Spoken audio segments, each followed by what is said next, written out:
I watched the Dallas Cowboys team be dreadful with a good offensive line. They had great production from Darren McFadden, and now they've got Rain Dakota Prescott, and they're really good.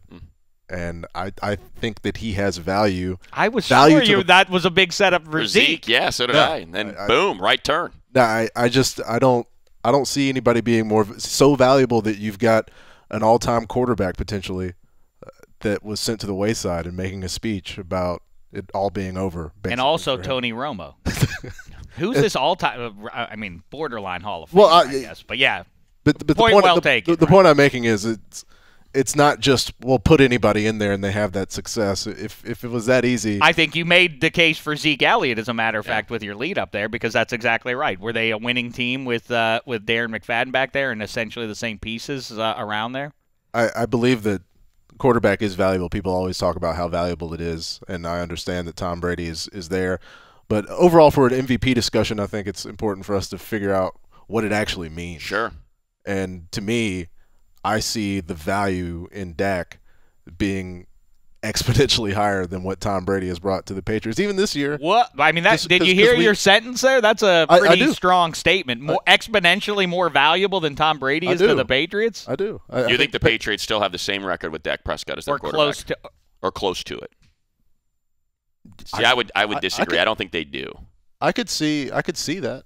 I mean, it's a wacky hypothetical discussion, but just looking at Dak and what he's done. That's what you love, Claybon. You like the wacky hypotheticals. Sure. I do, yeah. It's the basis for my life. Yeah, you like hot takes. Why would we discuss what's actually going on when we could fabricate some existence? Exactly. That's what I'm about, Claybon, you creep. Now I'm rooting against you in the Sheckies next week. I think this is a product of my Chicago upbringing that I left in the past, at least a half decade ago. Really just any connection I felt I had with that sporting community. But during the NBA run of Michael Jordan, it just would always astound me that the team that had the best record would get the MVP. Like, oh, this year we're going to give it to Karl Malone. Oh, this year we're going to give it to Charles Barkley.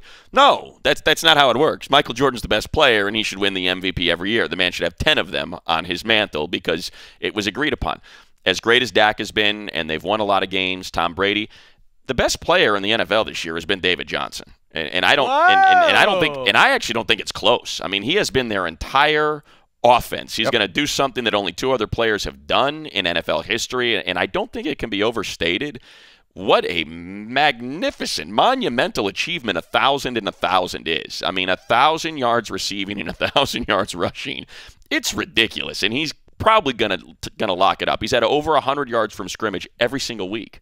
I mean, that's crazy. It is remarkable. And by the Isn't way, he like 17th in catches? Yes. Overall. Yes. It's also crazy as a side note that Roger Craig, former Niners, that isn't even in the Hall of Fame. But anywho, I'm stunned by that answer as well. I'm gonna go with the guy, man. This probably. Who do you think I'm gonna say? Tom Brady. Tom Brady. No, I'm going to say Aaron Rodgers. Listen, he has lugged that team.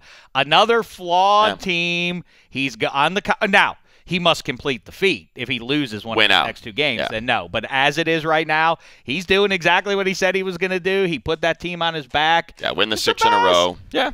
He's the best. Now, talk about who's the best. And also, I'm going to just throw it in there. If they run the table, I think Le'Veon Bell deserves at least a little bit of consideration.